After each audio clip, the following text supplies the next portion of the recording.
So after a short delay, the new Halloween event is now finally live for Throne and Liberty, and honestly, there's some really cool stuff involved in it. The atmosphere is absolutely kicking. They've gone really over the top with the theme. They've changed out everything in the towns and kitted them out pure Halloween style. In this video, I'll be going over absolutely everything you need to know about the event, what you should be focusing on, what you can pick up from there all the way to the 13th of November, and just everything new going on within the game. So the first thing you want to know about, and one of the most important things, is going to be your daily logins. You're going to want to make sure you check in each day, as this is going to give you your candy corn, which you're going to need in order to activate your special Halloween dungeon.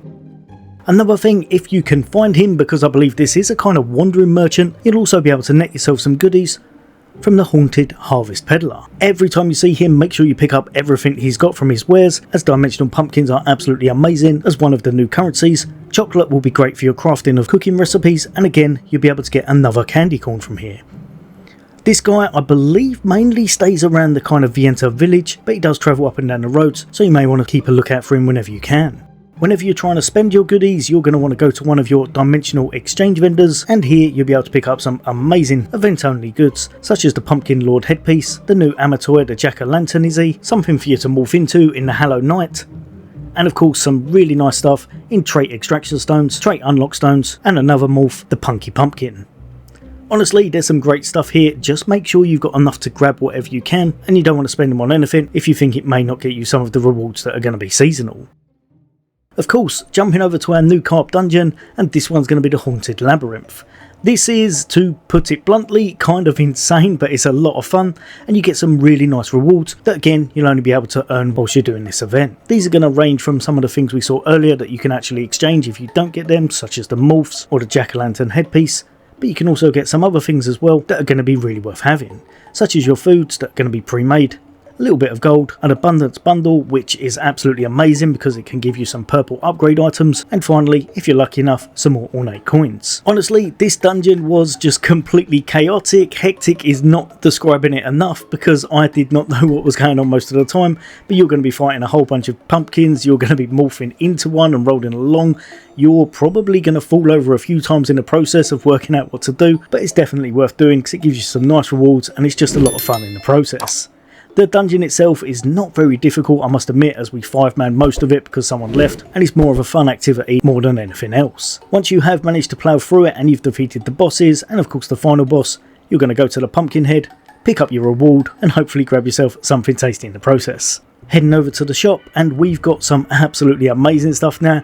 The Wicked Enchanter bundle is definitely worth knowing about, as it can give you some really good cosmetics, as well as some other things that you can only get exclusively from this, such as an Amatoy and the Haunted Harvest Fence, which is going to be your portrait border. As well as this though, if you did want to, some of the new cosmetics for the weapons look absolutely amazing. I really like how they've gone with them, and you'll be able to get them for all of your favourite ones. So depending on your class or what you're rocking, you'll be able to grab it and apply it to your weapon as a weapon skin. Some of these look really good. I especially like the sword and shield, and funnily enough the wand at the moment because of the book looking really awesome, but obviously they do all cost lucent, so you're going to have to pick and choose depending on how much you've got available. Also, another one that's well worth noting, and probably my favourite skin from this, is going to be this cool aesthetic looking one here, and that's going to be the Grim Reaper. You have to be mindful with this one's only available for 5 days apparently, so it is one that you'll have to purchase quite quickly, but it's definitely one of the coolest ones I've seen so far. Other than that, we've also got cooking, so if you want to be using up some of your recipes in order to cook some new stuff, such as the spooky pumpkin pie or the choco spider cookie, you can well do that. But be careful because they do use those dimensional pumpkins, and you may want to make sure you pick up some other stuff first before crafting these. As well as that, don't forget you can get on with some nice leisurely fishing and try and pick up some of the new ones that are only available during this event, and I'll chuck them on the screen exactly what ones you can pick up and the buffs that they're going to be giving you. Don't forget you're going to want to check your mail. They've given us some nice ornate coins because of the downtime and everything changing over, so that's going to help us out if you did want to go over to your shop and see what you can purchase with those. I believe it's around about 900 in total, and if we go over to our Amatoy expeditions, when you're sending these out now, apparently some of them will have a buff above their head, so they'll have an icon, and that means they'll be able to reap you more rewards. I've not got them on any of mine because I've not been searching for many of them currently, but it's definitely worth knowing about. The new ones you can acquire, which will be the Jack-o'-lantern Izzy and the Hexband Figment, apparently will give you these buffs at all time. which is really nice. So if you have got these, you want to be sending them on those expeditions pretty much for the entirety of this event whilst it's lasting. Finally, and one that I'm going to have to look into a little bit more, because I tried to do this before making the video but I spent over an hour and a half and got absolutely nowhere. There is going to be apparently another way to get hold of some more candy corns, and what you're going to be doing will be to venture around those towns searching for some friends that are in unique costumes. Apparently they're a little bit hidden or out of the way. You're going to be trying to look for these at night time, or you're going to need to morph into a playful ghost to identify them if you're going to be doing it during the day. Once you've located all 3 of these, you're going to be given the Phantom's Prank buff, which is going to give you increased Solent and increased experience gained.